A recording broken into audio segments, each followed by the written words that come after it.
Universe has a wonderful day planned, hopefully, because I don't have a plan, but we'll get it rocking and rolling. Open ourselves up to whatever happens. Let's go ahead and do the chanting.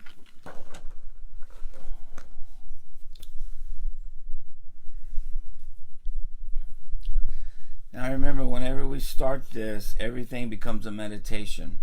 The chanting becomes a meditation that we devote to the universe and devote to our own spiritual enrichment and conversation. So in the wisdom traditions that I was brought up in, and even in Buddhism, I don't think that they give conversation as much focus or attention as they should. In the Sufi tradition, conversation is everything. Sitting around in a circle and talking to people and sharing ideas about spirituality, sharing poems, singing, playing instruments, that's all a part of the spiritual process of unfolding. And so here at Woke House, the conversations are also sacred. The chanting is sacred, the meditation is sacred, and the conversations are sacred. It's all a part of the spiritual process of unfolding. And so I think that's a beautiful thing that we do, is the sharing of ideas and the sharing of thoughts. I think it's one of the things that makes us really unique. In Tibetan Buddhism, I've seen them debate. And so that's a very important process of learning in the Tibetan culture. So a teaching center in Tibetan Buddhism is called a Shidra, and one of their classes is like debate, and they'll go out into this huge courtyard and they'll pair up, and one of them will present their ideas and the other one will have to refute those ideas and come up with their own ideas, and there's a slapping of the hands that they do that are like to make a point. And so throughout this huge courtyard you see all these monks all paired up, standing in front of each other doing this, making their points, But it's all a part of their, number one, learning and finding out what they really understand. They have to be able to defend it. And also learning from the other person, because if the other person can't refute their ideas, then they have to go back to the drawing board and figure out why what they believed was incorrect, or what was the flaw in their understanding of that topic. And then it also comes into the teaching process. Once they understand something that can't be refuted, whatever that is, I can't think of one thing that can't be refuted, but they can also bring that knowledge to other people. And so it's all part of the learning process. All right, so let's jump into the chanting. If you will drop down out of your head into your heart and take a moment, enter into the silence, and from the silence comes the chanting. And from the chanting, it's like throwing a pebble into the pond and the ripples go out throughout all the multi-universes. We send out love, we send out patience, we send out healing, we send out all good things. We chant for the entire universe. Or the universe chants as us.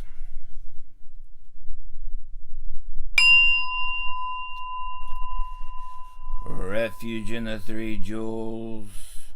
I take refuge in the Buddha, the one who shows me the way in this life. I take refuge in the Dharma, the way of understanding and of love. I take refuge of the Sangha, the community that lives in harmony and awareness. Dwelling in the refuge of Buddha, I clearly see the path of light and beauty in the world. Dwelling in the refuge of Dharma, I learn to open many doors on the path of transformation. Dwelling in the refuge of Sangha, shining light that supports me, keeping my practice free from obstruction. Taking refuge in the Buddha and myself, I aspire to help all people recognize their own awakened nature, realizing the mind of love, Taking refuge in the Dharma and myself, I aspire to help all people fully master the ways of practice and walk together on the path of liberation. Taking refuge in the Sangha and myself, I aspire to help all people build fourfold communities to embrace all beings and support their transformation.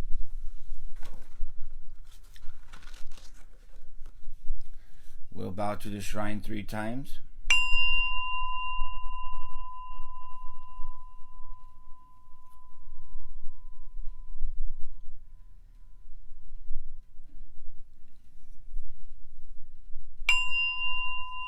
Offering of flowers. This spread of flowers, fresh hued and fragrant, I offer at the sacred lotus feet of the noble sage, with flowers in great variety, the Buddha I adore, and by this merit may I gain release, even as these flowers must fade, my body too will pass away.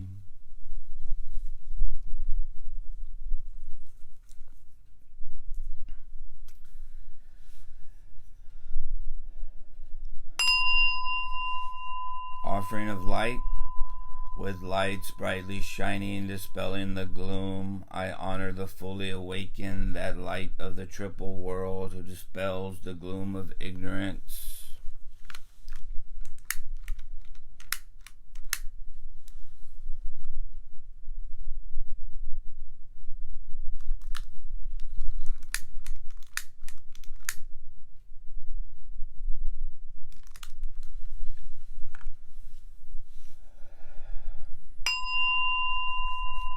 Offering of incense, perfumed with infinite qualities, the Tathagata, fragrant of face and form, I revere with incense sweet and penetrating.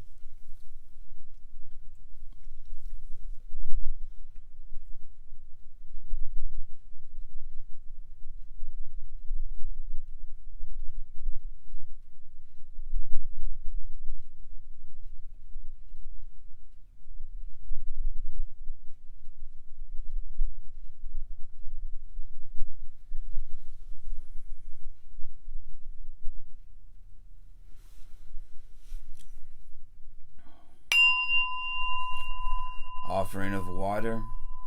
We offer water, symbol of purity, to the Buddhas of all times. May this water both wash away the obscurations of ignorance and sate the thirst of craving and aversion.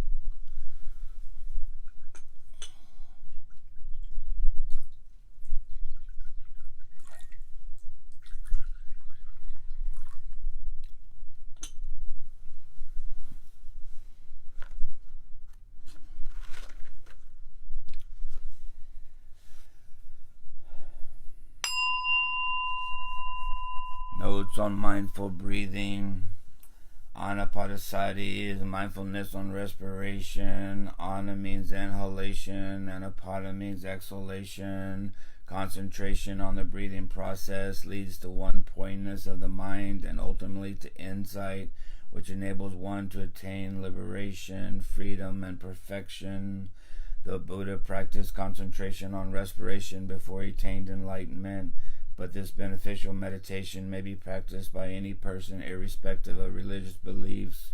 We will inhale through the nostrils normally, without strain, without force. While doing so, the mind may wander, but one should not be discouraged. When a wandering thought is detected, label it as thinking and return to the breath.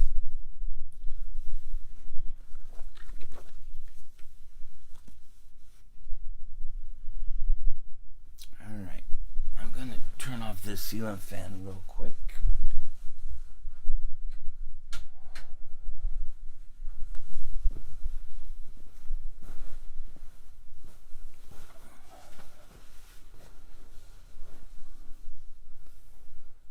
I'm going to relight this incense because I love the smell of this incense. It was given to me by my Lama Tuku Sori Dechen Rinpoche.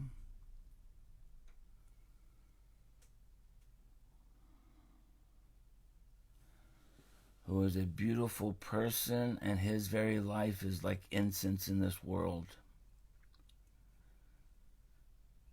He has literally come from nothing and built a monastery to take care of children who may not have a place to go.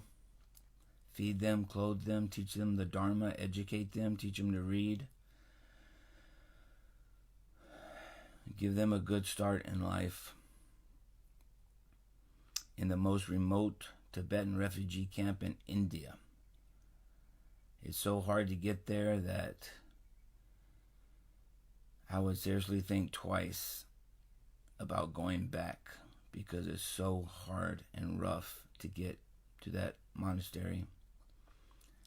And yet he travels back and forth to the United States for us, to give us teachings, to share the Dharma, to help us escape from samsara, even through poor health and lack of money. He has made that journey many, many times for the sake of all beings. And we want to honor him in our practice and everything we do, even though I am his worst disciple, his worst student, unworthy of his teachings and his love. I still want to respect him and honor him with what little insight I have. So we'll go into a 15-minute meditation, enter into the silence, concentrate on your breath.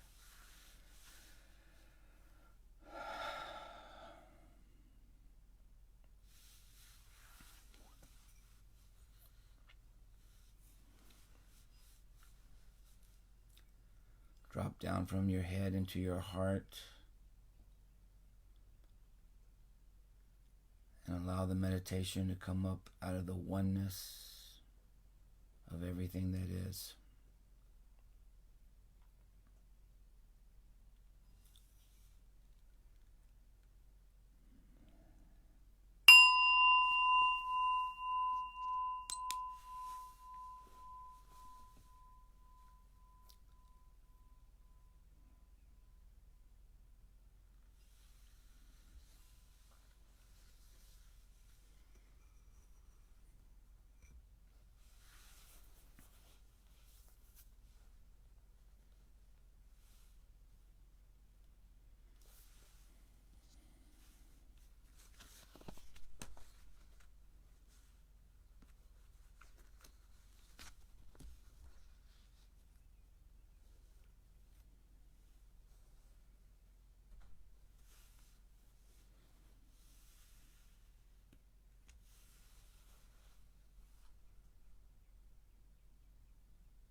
At the very center of all things is a perfection.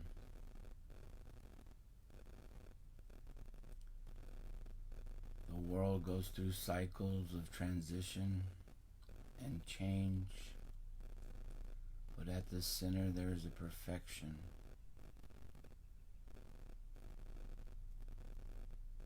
A rose will bloom and a rose will die, but at the center there is a perfection. Our lives will travel many paths. We'll go through dark times and times of light. We'll go through seasons where we mourn and where we cry. And we'll go through seasons where we feel like we can't lose, that everything we touch turns to gold.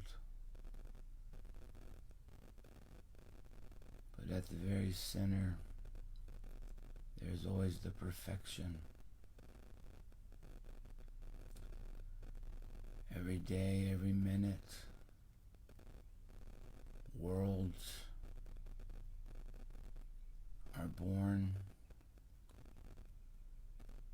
and worlds die. Universes expand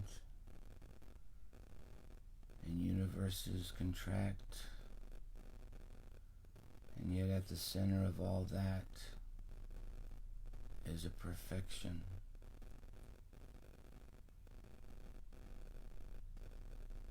Armies march onto the battlefield.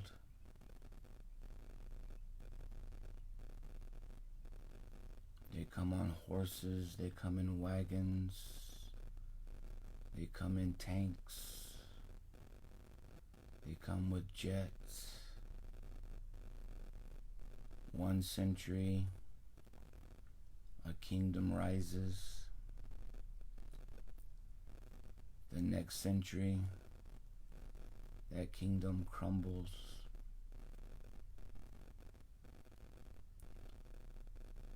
Those that once ruled the entire world are now buried in the sand and forgotten. And still at the center of all that is a perfection.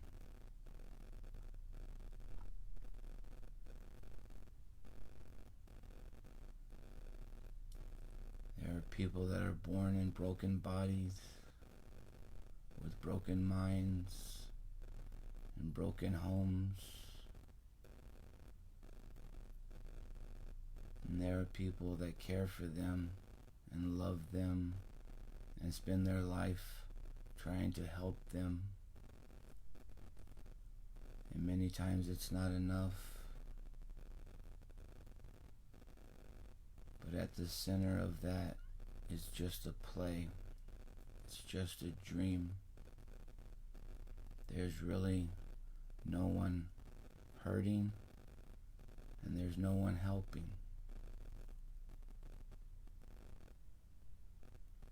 There's really nothing to do and nowhere to go.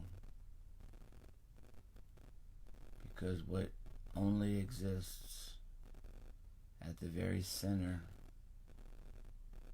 is the perfection.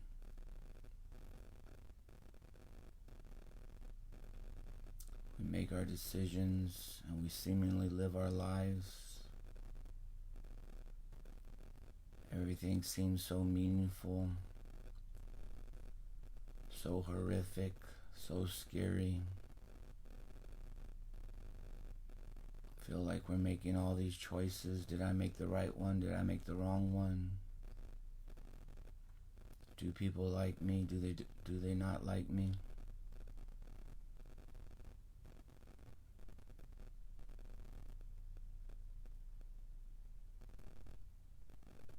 All the regrets from the past.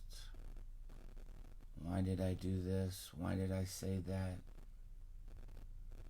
All the fear of the future. What am I gonna do? What am I gonna do? What am I going to do? At the center of all of that, you can hear the whisper of it's all perfection. It's all perfection. It's all perfection. It's all perfection. There's no way to really lose, and there's no way to really win.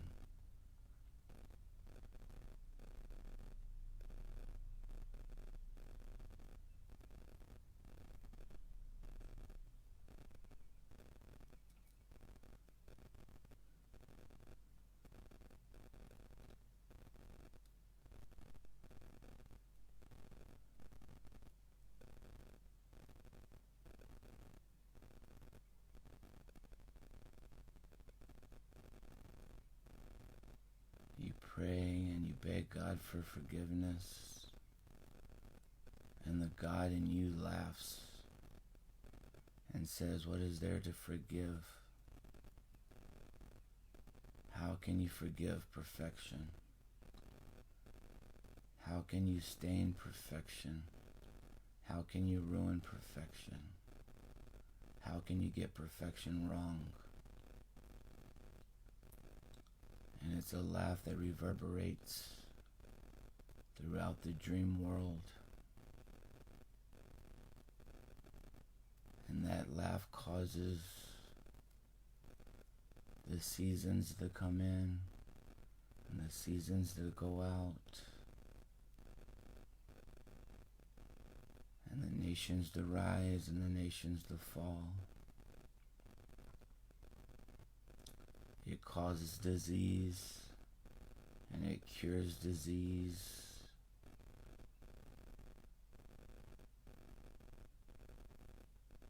It causes the wars and it ends the wars. It creates the mountains and the seas and the animals and the plants and the trees. And in that laugh that creates the world, it is you and it has always been you. And your name is perfection. Your name has always been nothing other than complete perfection.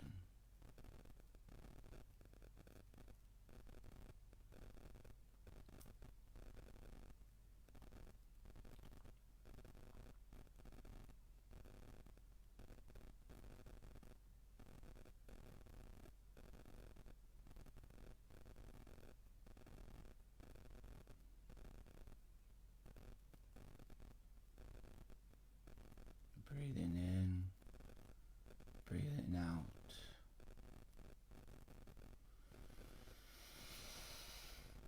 I breathe in perfection, I become perfection. I breathe in perfection, I become perfection. I breathe in perfection, I become perfection.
So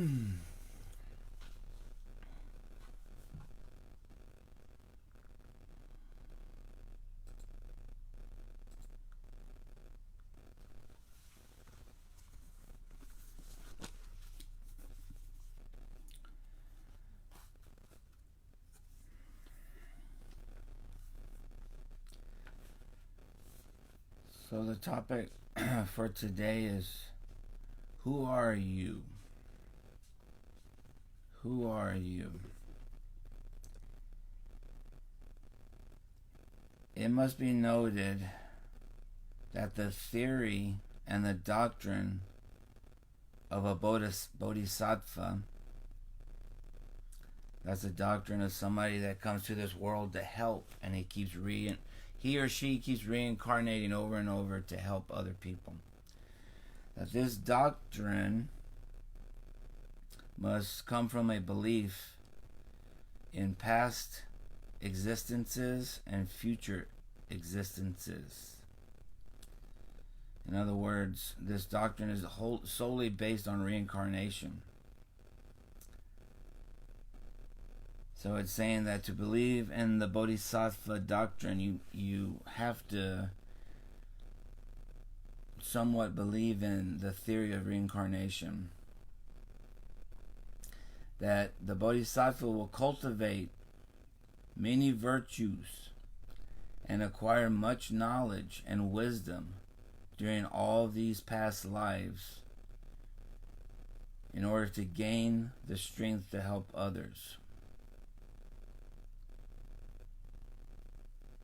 A bodhisattva will thus die and be reborn many times in different worlds and different universes which are supposed to exist.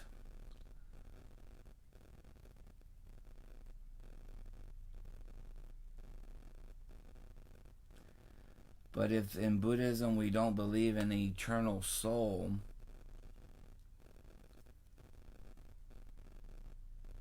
if a bodhisattva has no eternal soul, who and what survives death? What is it that is reborn? What is the principle, the identity that travels through these numerous existences?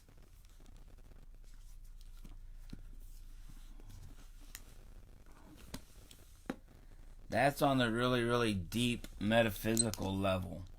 The Kylie level is, I love this movie called Rango. It's an animated film with Johnny Depp as the voice of a lizard or a chameleon or something. I haven't yet figured out what exactly the character is. But Johnny Depp, the character in the film, is this little lizard, and he's in this aquarium in the back of this car, and this car is traveling down this long desert highway, and the aquarium is in the very back of this station wagon, and you can see these signs, and there's stuff in the car that will lead you to believe that maybe this family is moving to Las Vegas, and they're taking their pet lizard with them along with all their belongings.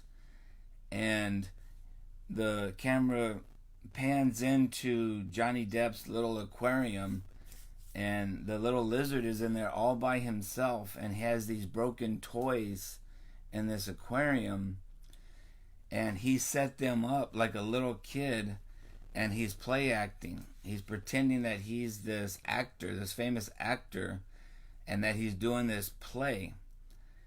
And he sets up this little, it's like a Barbie doll, but it's missing its head, and it's missing the legs, and it's missing an arm.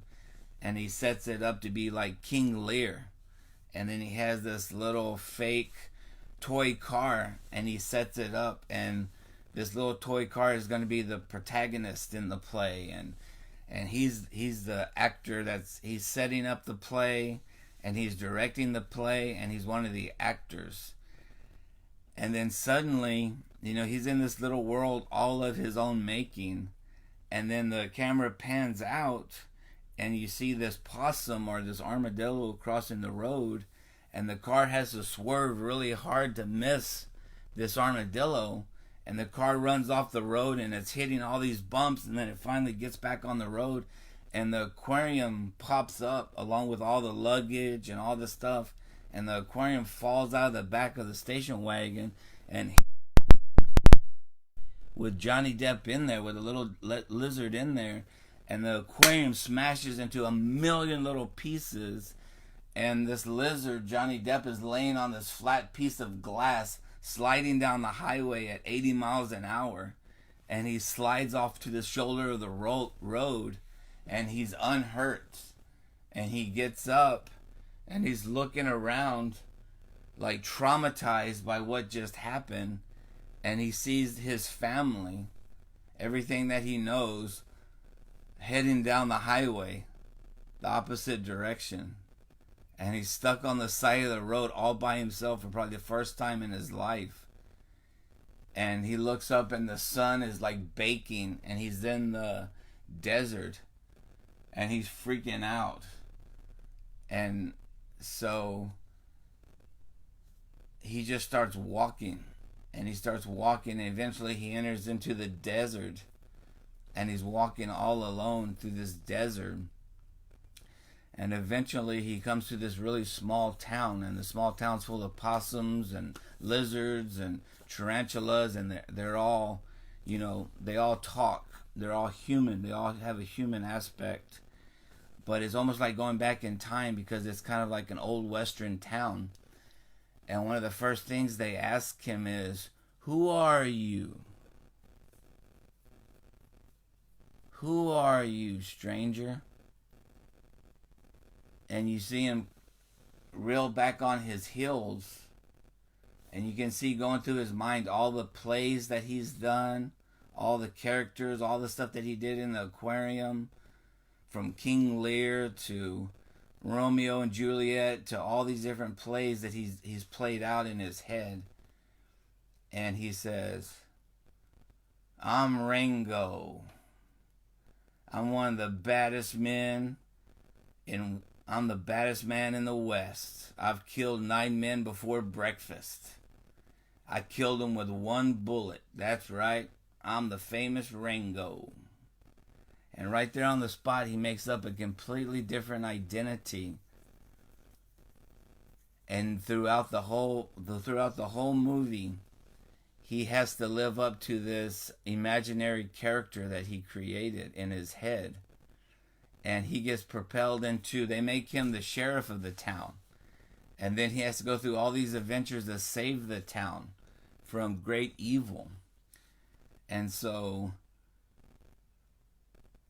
one of the things that comes to my mind is, who are we? Who are we really?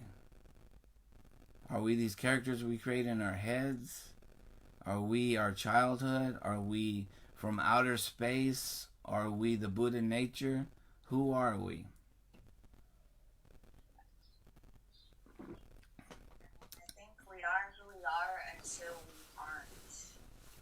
Okay, let's talk about that. I think we're raised a certain way, and we think that that's who we are, is because that's how we ended up being. But once you realize that your beliefs and your thoughts aren't really as connected to your family or as connected to your childhood as you thought, you start making your own realizations and your own thoughts and your own beliefs and your own identity, I guess you could say. So I still don't even really know who I am. I don't think a lot of people do really truly know. It takes a lot, and it's like a long journey to get to where you feel like you actually truly know yourself. But I think a lot of people think that they know who they are. Thank you, Yoshali.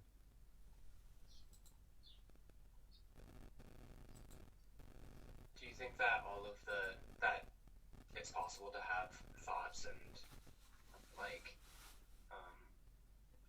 maybe emotions or just different things that manifest that are actually your own, or do you think that everything you carry with you is a reflection of something else, and a reflection of someone else, and someone who's taught you something or done something that you've noticed and picked up on. I've had that thought before. It's just, I'm not sure about it. Just throwing it out there.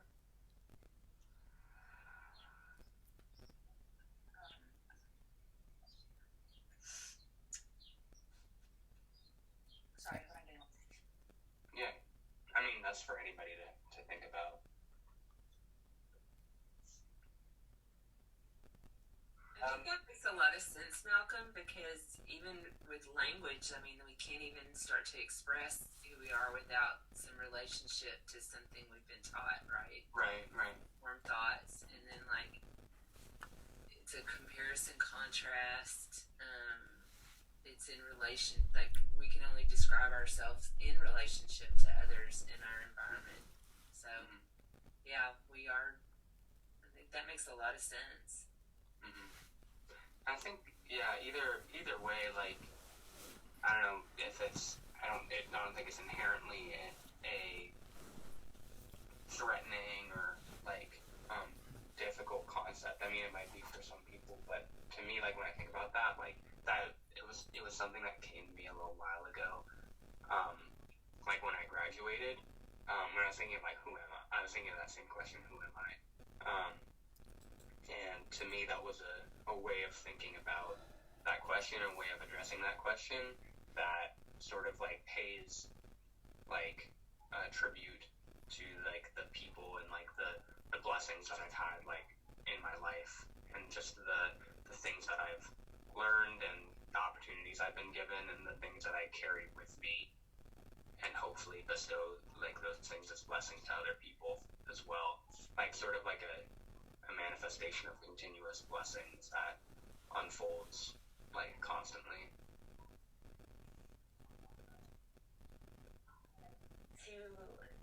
I think like to answer a little bit off of your question that you had asked, I think that there's like two parts when it comes to it. Like I think there's the part of the like there's knowledge that you already know like naturally that like nobody can really teach you, like how to eat, how to breathe, how to like, you know, do the natural things. But then there's also those things that you get to choose whether you take it along with you or not.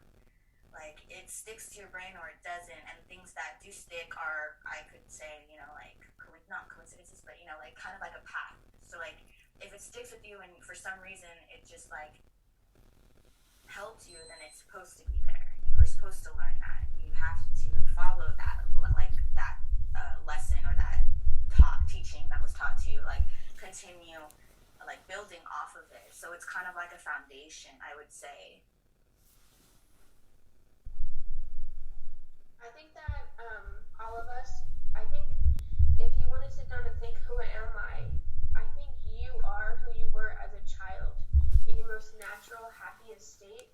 That's who we really are. And then all the other attributes that we have are things that we've learned through experiences and through people as we grow up and what society shaped us to be. And but I think we're just at the core the children that we were. Like that's funny that you say that, Charlie, because like I also agree with that. Like I mean, it's kind of hard to see because it's like, you know, we're adults, you know, like we can't. But whenever I go to, for example, music festivals, like I see so many people, like they're genuine true selves. It seems almost like they're in this state of mind where they don't care, like they are like carefree, you know, like, you know, living free, nothing bothers them. And I think that when they're in places like that, like festivals, like a utopia, euphoria, there are no problems, there are nothing they really need to think about, really. So like that's like the childlike mindset, you know, you don't really have much to think about, you're just hanging out, you're just, you know, being a kid, doing what you do. So like that, yeah, I could definitely see like how you do that. Yeah, like when you strip the adult of all of their worries and negative thoughts, that's who they truly are. Like that, people at a music festival or people at a concert or whatever is like a child at a playground. You know what I mean?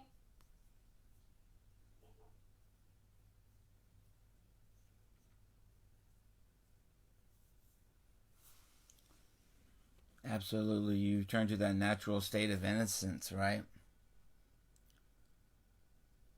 Put off the mind that labels everything, that has to be so in control, and just relax into your childish self, your innocent self, and be free for a while.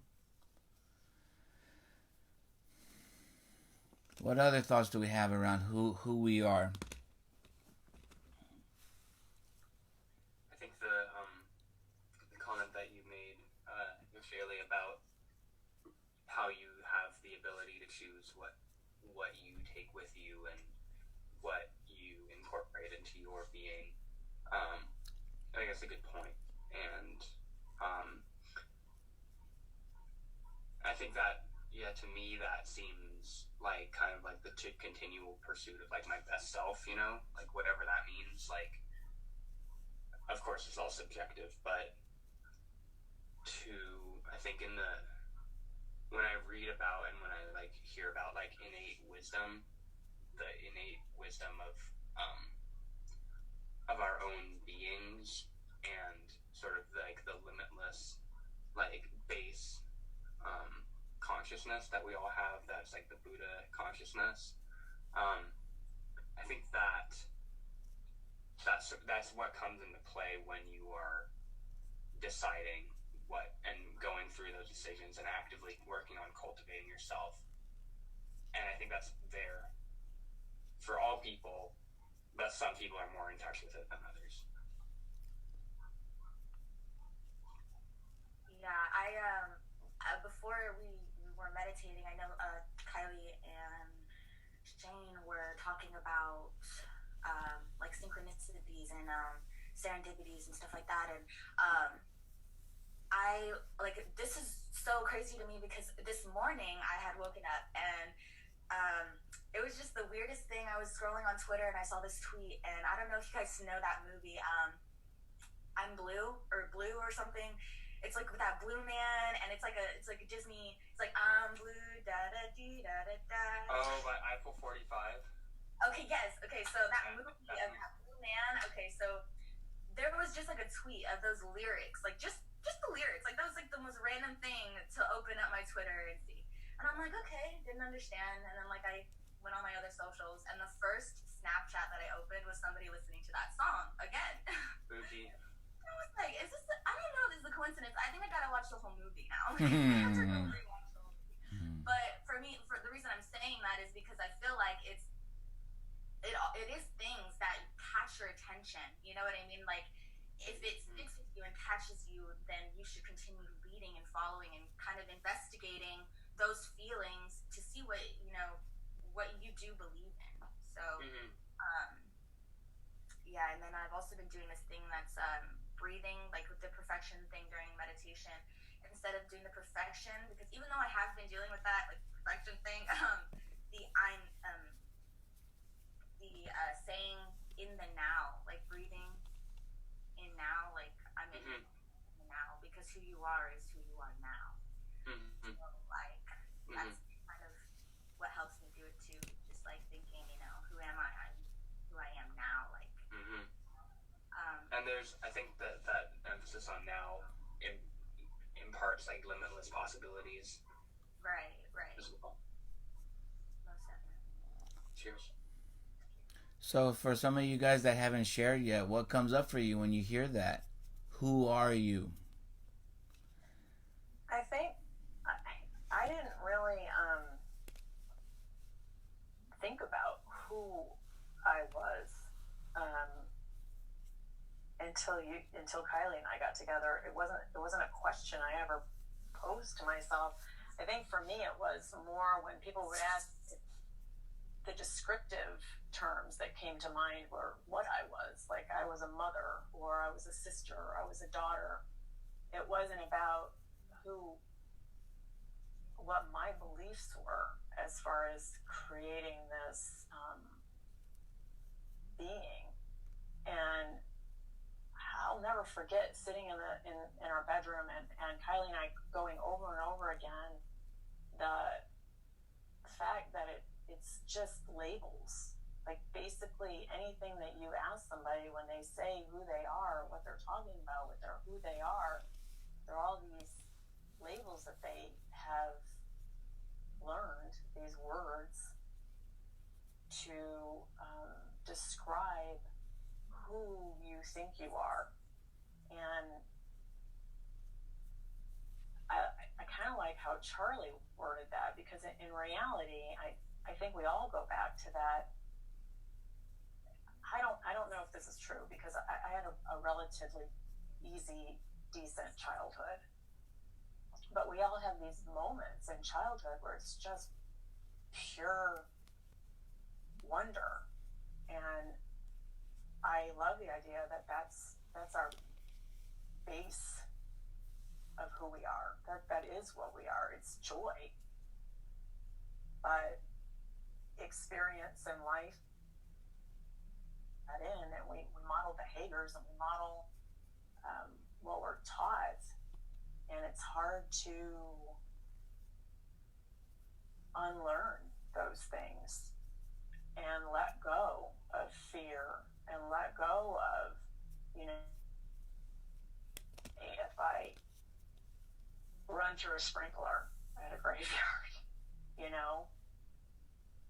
I think that's important to learn that it's okay to let yourself be free, particularly if you're not harming anybody else with it. Thank you, Diane. I think to ask who you are is to say what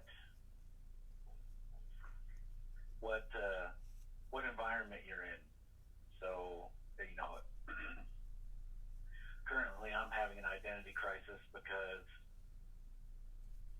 and this goes for a lot of people, my identity goes with what I do. I am an airplane mechanic, I'm a motorcycle mechanic, I'm a motorcycle rider, I'm an insurance adjuster, I'm a blah, blah, blah, blah, blah. But that's not truly who you are. And when all of that is taken away, what is left? When you ask who is Kylie, we know you as one person, Diane knows you as someone else, the people you work with know you as someone else. So who are you? You're whoever you think you are.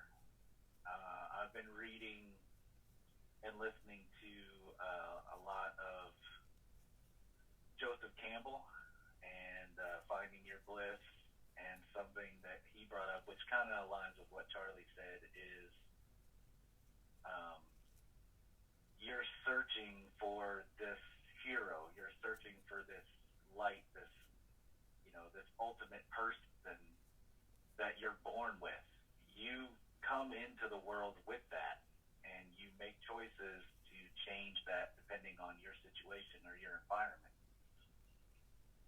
I understand that the lesson is that you be the light in the midst of whatever environment you're in, but yet at the same time, even temples, even Buddhist temples, are decorated beautifully and everything is wonderful to set the environment for you to feel like you are that light.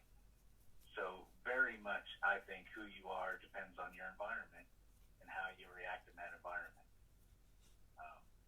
If you go to a place that's a very hostile place, you're going to be a very different person than you would if you went to a very loving and open place. So I think we have to look to that golden inner light in those environments and adjust ourselves the best we can to be the best people we can. But not to think the story that they lead with in the book that I'm reading right now is the Buddhist temple, that an invading army was coming in, and there was a golden Buddha statue out front. I don't know if anyone's familiar with this story, but they cover it in plaster or concrete to kind of hide the fact that it's a golden statue of Buddha. The army comes in, they look around, they take everything over, they leave the monks alone. There's no money involved or anything interesting there. They come to the statue. It's a concrete statue. Nobody really cares. They move on. Time moves on. The monks come and go. New ones come. The old ones leave or move on or whatever the case might be. And many, many, many years later, there's a young monk who's sitting in front of that statue, and a little piece of the covering comes off, and under the covering is the golden statue. He discovers it, a lot later, and the metaphor obviously there is that we're all covered in something to protect us or to have people move by or to show that we're whatever, but inside is that golden statue. So I think instead of looking so hard on the outside or even looking so hard on the inside, to trust those feelings that you have, to trust those inner thoughts, those inner desires, those things that come up that you think, oh, that's childish or that's silly or that's whatever. Now that's probably you. That's probably that inner child, that inner golden trying to come out, and it's you're letting it be covered by whatever, by anything, by your environment, by other people, by the people you surround yourselves with, and fear. You're afraid that people won't appreciate that inner person, and if they don't, maybe those aren't the people you should surround yourselves with. And if they do, you're gonna feel a lot better about who you are and the people you're around, because they do accept you for that. Thank you, Josh.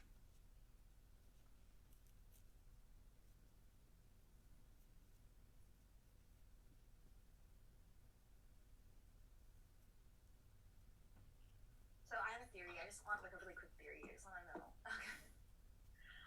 So going off of what Charlie was saying, what if there's that part of us that's the childlike senses on the inside that we grew up to be this way, but then there's that other side, the now side that's trying to form you into being what you want to be later on in life. You're just trying to form yourself for the future, you're getting ready to you're putting yourself together to figure out who you are, kind of thing. So it's you have that childlike senses, but it's also you still have to grow up to be the person that you want to be. Does that make sense? And if it doesn't, please somebody help me, because I don't know. You're like an inner child, but also an inner adult. I guess, yes. I don't know. That's what I got. Yeah. Okay. Thanks. Well, I don't know. I mean, I don't really know how destiny fits into all of this, but I'm generally more so inclined to believe that the future is not predetermined. So it's not. I don't know if there's a person that you're meant to be or supposed to be, or if it's all sort of continually manifesting. But the question of karma comes into that too. How does is karma predestiny? It's not exactly doesn't really predetermine anything. It just has sort of rippling effects that come back in the future. So it's interesting. I don't know. I think that's sorry, my thoughts intertwine sometimes. Anyways, go ahead. I think it's an interesting theory. One of the things that I would say, just from this perspective of age, is really embrace who you are now, even though you may be in some kind of training or class, or to you're gonna preparing to be something at the end of that. Really focus on that it's part of being the journey, and that who you are now is complete. And because too oftentimes I have seen people put off until some further date and them not make it to that date. So really, my advice would be like, yeah, so I may be a student now, I'm not this end result, or I may be in this process, but really completely embrace that aspect of the journey, and like, yeah, I don't know. I'm gonna stop because I don't know if I'm clear, but yeah, no, just to appreciate the journey that you're on instead of worrying about what's happening upcoming. Just the now is what I've, like I said, is what I've been trying to, get to the point to myself. It's just like when I'm anxious or something, it's because I'm thinking too much of the future, and when I'm like down, it's because I'm thinking too much of the past. So it's just like, let me just be in the now, and everything like kind of dissipates. yeah, because you aren't ever going to be something out there. You are something. Yeah. Thanks, everyone.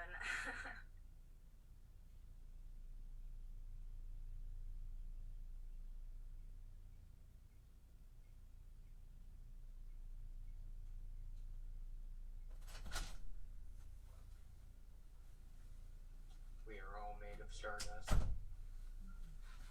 Haha. And Earth. According to Carl Sagan, we are cosmos. But we're also Earth. True. We were cosmos before we were Earth. Kylie, can I ask you a question? No. If the Buddhists don't believe in the eternal soul, do they tell you what reincarnates? Whew, there's a lot to unpack there. Okay. That is a very good question that I would also like to know the answer to. I didn't hear the question. I'm sure I would want to know the answer. Can I answer that in less than a minute?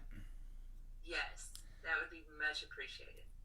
All right, so there's something called the aggregates or skandhas, and that has a lot of different meanings, but a simple way to put it is your senses.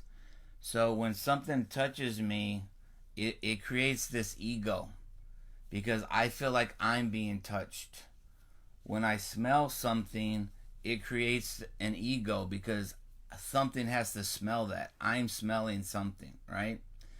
When I hear something, it also creates an ego because there must be something hearing that.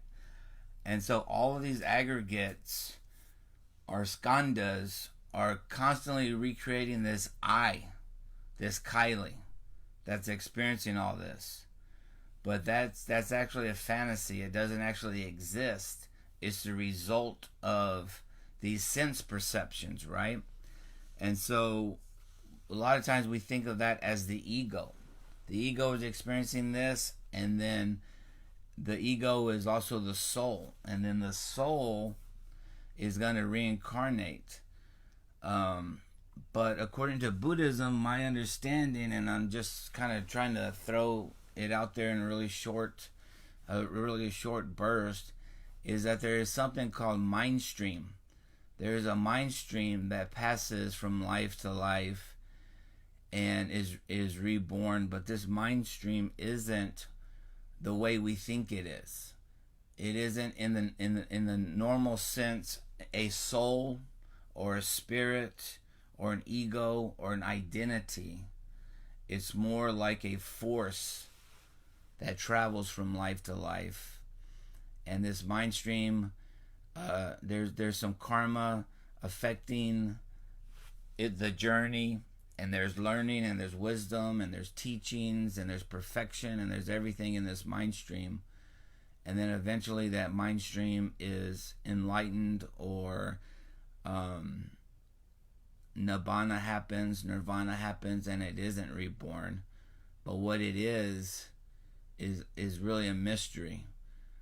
But the short way of saying it is not how we traditionally think of as a soul. So could another words for the mind stream be like the cosmic consciousness or the Christ consciousness or that sort of thing? Do you know if they're talking about the same things? you could probably get 3 different Buddhists to sit down and talk about it, and they would probably all have a different idea. Especially if one was a Zen Buddhist and one was a Tibetan Buddhist and one was a Nichiren Buddhist. So the short answer is yes. Yes, you could say that, but you might get your hand slapped by some master teacher somewhere. It's really it's Buddha talked about finding your own way, making up your own mind, and if you learn something from somebody, test it and see if it's real, see if it stands up to logic and experiment and all these things, and so I've read many books and various things about what we truly are, what our nature truly is, the Dharmakaya, the Dharmadhatu, and I have my own version and my own beliefs about that, but truly I guess it goes back to whatever we truly are, I believe is that perfection. And I just want to ask this question, if you've heard this, because I just heard this week and I haven't researched it or anything yet, that the current Dalai Lama has said that he is probably not going to reincarnate again. Has anybody heard that? Malcolm? Yeah, so he's picked, as far as I know, he's placed a lot of hypothetical amendments sort of to his reincarnation, and it is up to him to choose his own reincarnation. But reincarnations have always been political, and it's always been a system that has had its own corruption, and people choosing different things for different reasons. But because of the current situation, geopolitical situation, especially with China and Tibet, there are a lot of really dangerous hypotheticals as to if the Chinese government is allowed to influence that decision-making process, what the implications will be for the Tibetan people and culture. So if he reincarnates, but the Chinese get to the baby first, or they choose the baby and say, "Hey, this is the new Dalai Lama," and if they control that person, now they control all of Tibet and the minds of the Tibetans, because they control the next Dalai Lama. It's very, very political. All that whole thing with of the rebirth and reincarnated lamas and tukus and all that stuff. It can get into some real politics, unfortunately. But what I think he should do is reincarnate as a woman and have our first female Dalai Lama. That's what we need. Well, the person who told me that said that if he does decide it, he said he was going to come back as a blonde woman. A blonde woman? Right. Well, I haven't, this is what I was told. So, I was like, I think he actually, made a literal joke about that. I think he was, I think he was being sarcastic, but also, there's always a gem of truth, in something like that. There's so much more truth and humor than you can right. And he's one of the most humorous individuals on the entire planet. I think he's probably one of the greatest comedians of all time. That's when you reach the apex of enlightenment. Absolutely. He's gonna come back as Karen. And complain about his coffee and everything. All right, so let's go. Just speak to the manager of enlightenment. All right, guys, let's go ahead and do the chanting and close it out. Josh, are you able to pull that up on the screen?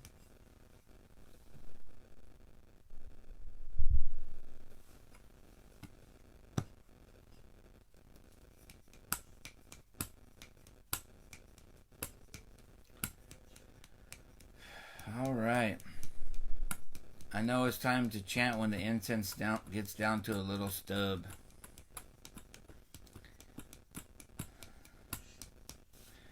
All right.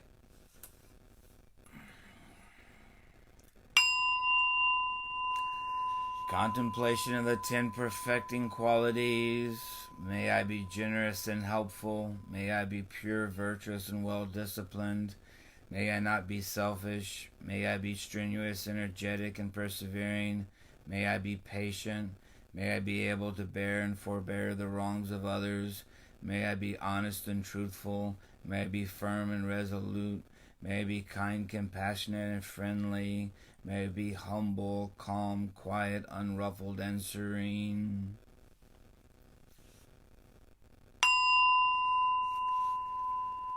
Discourse on loving kindness. Just as a mother would protect her only child even at her own life's risk, so let everyone cultivate a boundless heart towards all beings. Let our hearts of boundless love pervade the whole world, so that all beings without exception might be happy.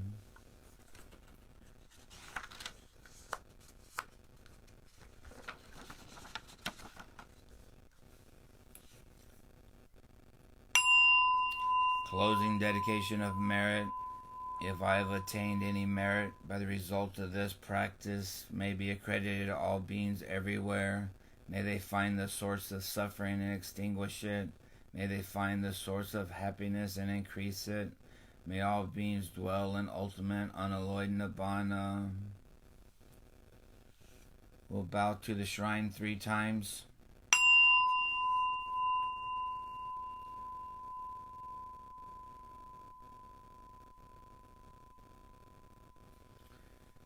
We're about to our Sangha brothers and sisters with smiles of gratitude.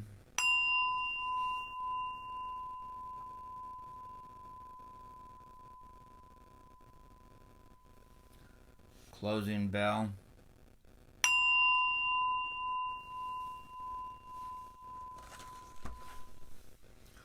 All right.